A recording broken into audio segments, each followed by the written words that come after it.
In today's video, let's talk about how to fix Minecraft not working on Android. Welcome back everyone to this new CAD video. Now there are a couple of solutions that you can try out. The first thing that you can immediately do is try to update the application of Minecraft. So open up the Play Store, and if you do see the option of update, make sure you update the application. Oftentimes than not, there are certain bugs which may be causing these issues. So once you update the application, your issue should be fixed.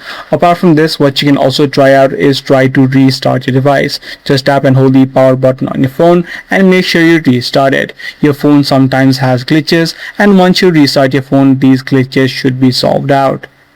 Now apart from this, you'll also need to ensure that your phone has sufficient storage. If your storage on your phone is running out, make sure you free out some space so that Minecraft can run freely. So by doing these few steps, you should be able to fix the Minecraft not working on Android. If this guide video was helpful, be sure to subscribe. I'm gonna see you in the next one.